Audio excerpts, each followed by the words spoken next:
Hey, what's going on, guys? This is Adam Mars introducing a new series called The Subway Cars of the MTA New York City Subway. We'll be starting off with the R1 R9 fleet, what is better known by rail fans as the Arnines. I would like to note that this series has been inspired by the following people. Amtrak Guy 365 with his Engines of Amtrak videos, Thunderbolt 1000 Siren Productions with his Engines of SEPTA videos, and VIA Railfan 6448 with his Engines of VIA videos. I've never really seen any content creators do something similar in terms of the New York City subway, so here's my take on it. So a little backstory before the creation of the R1 R9 fleet. In 1928, the New York City Board of Transportation announced bids for construction of 300 steel cars for the I&D 8th Avenue, Central Park West, Washington Heights line of the new system, now commonly referred to as the 8th Avenue line today. The cars would be expected to afford greater capacity and facility, will be faster in operation, and have less crowding for the amount of traffic anticipated than other cars now used in the city, such as the IRC Low-V subway cars and the BMT AB standards. The new subway cars would be 60 feet, 6 inches long, 10 feet wide, and 12 feet high. They will have 4 double doors on each side, each doorway being 3 feet, 10 inches wide.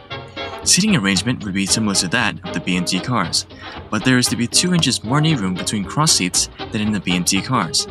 Each car would seat 60 passengers, and when filled with a standing load, each car will have a capacity of 282 passengers. Now that's a ton of people, although I'm not sure how that many people can fit in the car. The cars would be provided with white enameled hand straps in front of the seats in vertical stanchions near the doors. The seats will be of heavy natural colored rattan. Illuminated route or destination signs will be installed on the sides and at both ends of cars. These signs will carry a designated route number or letter now in use on some bus lines. The front and back ends of the cars have a red express and the green local indicator light, along with 2 lights above them that can change to the colors red, yellow, blue, and white. This was made standard until the removal of the multicolored lights on the R40-R42 fleet, and the removal of the local and express indicators on the R62-R62A fleet. Each car will be equipped with 5 ceiling fans. The equipment of each car, such as doors, fans, lights, etc., will be connected to permit operation from 1 or more positions between cars on the train. Door controls are made for multiple unit operation up to a maximum of 6 cars.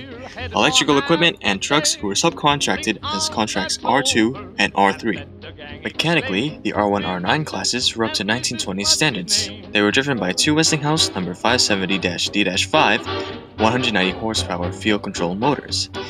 Both motors would be on motorized ACF pedestal trucks. Westinghouse ABF electro-pneumatic control made it possible to run a train from 1 to 11 cars from a single position. The cars were equipped with scheduled AMUE brakes with ME23 brake and valves and UE-5 control valves. The brakes also had some class brake rigging. Air compressors were the WABCO or WABCO D-3-F. Controllers were Westinghouse Air Brake H2A, also used on the BMT. Door motors were electro-pneumatic, and each car was a single unit, with operator cabs at each end, with conduction controls at the exterior of the car. The R1 R9 fleet was equipped with a whistle made by the Crosby Steam Gauge and Valve Company. Here are some samples of the whistle.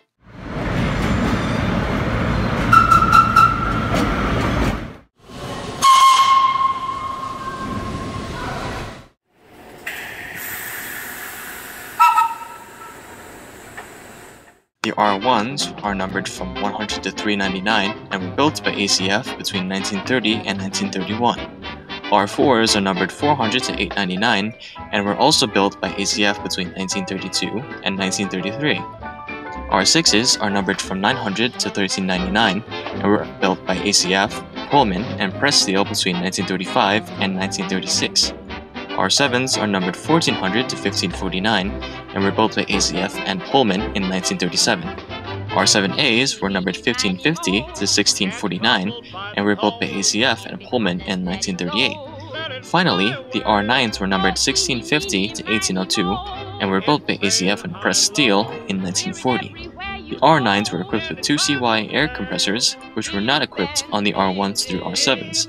That's a total of 1,703 cars. But wait, What about the R8As? Yes, those cars do exist.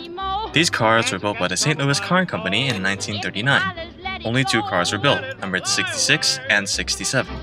They were later renumbered to 20176 and 20177, and then to 30176 and 30177 in June of 1966. The cars served the purpose of revenue collection cars on the IND. They would transport subway tokens and gather tokens from stations, towed around by out-of-service R1 R9 cars. They bear a similar resemblance to the R1 R9 fleet and are blind motors, although the exterior is a bit different, however, as there are only two single doors on each side. There are also fewer windows on the sides as well. The length of the car is significantly shorter to that of the R1 R9s, being just 42 feet 9 inches in length. Car 66 would be last operated sometime in 1970 and was sent to Jamaica Yard Training Services to be used as a shed. It was removed sometime before 1990 and was then scrapped. Car 67 was used as a school car until it was scrapped in 1986. When the R1s first began service on the newly opened IND line, they ran on the A, C, CC, and E lines. Later, when the IND expanded into Brooklyn and Queens, they would run on the G and H lines. The R1 R9s would serve all lines of the IND, including the D and F lines when the IND 6th Avenue line opened. The Eastern BMT routes, the K, L, M, and QJ lines, now today's J, L, M, and Z lines, also received R1 R9s. When the IND received the brand spanking new R40s and R42s between 1968 and 69, surpluses of R9s were sent to the BMT and ran on the K, L, M, and even the QJ, which ran from Jamaica 168th Street in Queens all the way to Coney Island in Brooklyn. In the 1970s, some cars were painted in the new TA silver blue paint scheme, which was slowly the norm for the subway, although most of the cars retained their darkish paint scheme throughout their operational life. Also in the mid-1970s, 100 cars of the R9 fleet underwent work pertaining to their air compressors.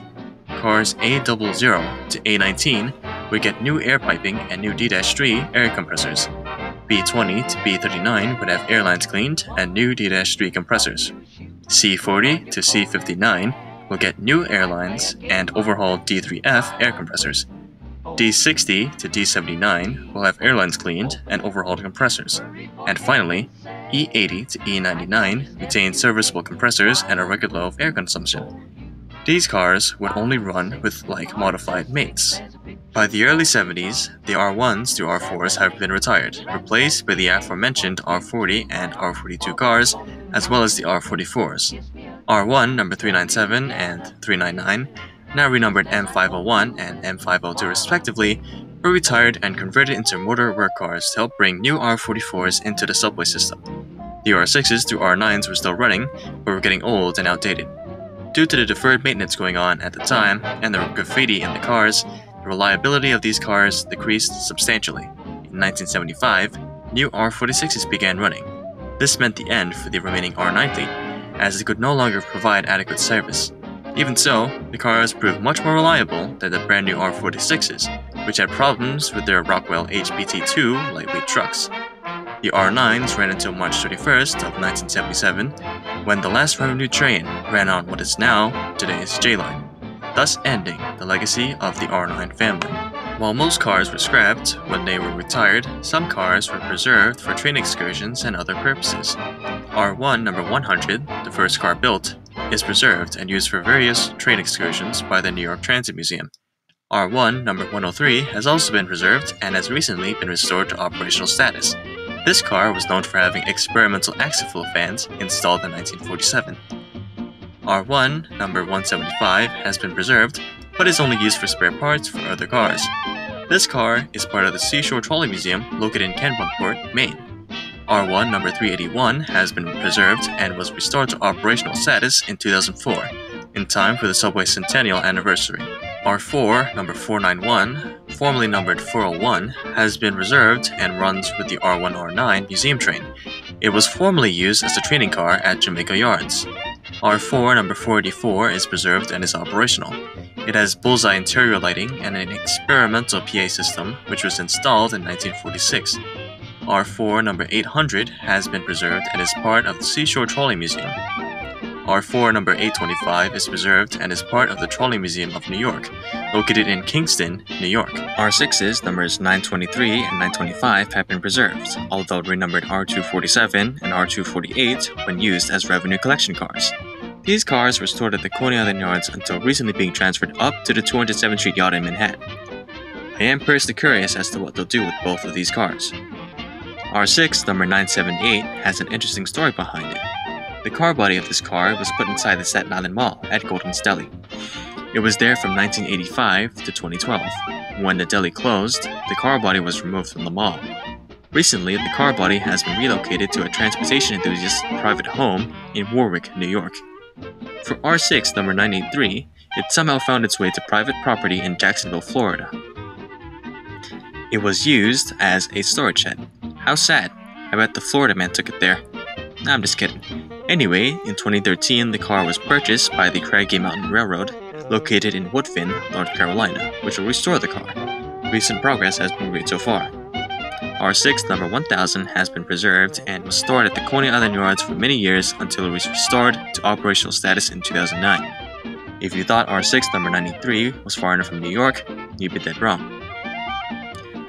R6 number 1144 is across the pond and survives at the Buckinghamshire Railway Centre in England.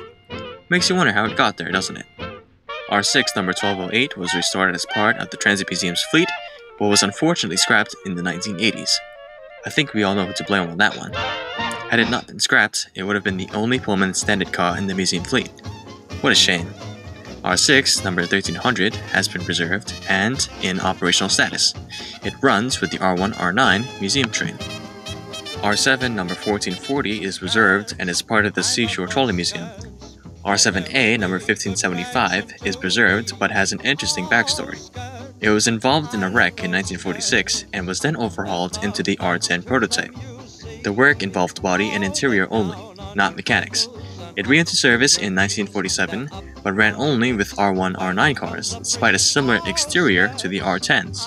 R9 number 1689 is preserved and is part of the Shoreline Trolley Museum, located in East Haven, Connecticut. R9 number 1801 is preserved and is part of the New York State Museum, located in Albany, New York. And finally, R9 number 1802 is preserved and runs with the R1 R9 museum train. That's a handful of cars preserved. The Transit Museum's R1 R9 fleet typically won during events such as the Vintage Holiday Train, Parade of Trains, and on excursion trips. The R1 R9s were the first cars to be built for a new subway system. They were sleek for their time and were built for their purpose: safely transport people to and from their destinations. As such, they leave their place in history and in the minds of rail fans alike. They remain in the history of the subway cars of the MTA New York City Subway. Thanks for watching, guys. I hope you've enjoyed the video. I'd like to thank these people and websites for providing information, video clips, and photos for the R1 R9 subway cars.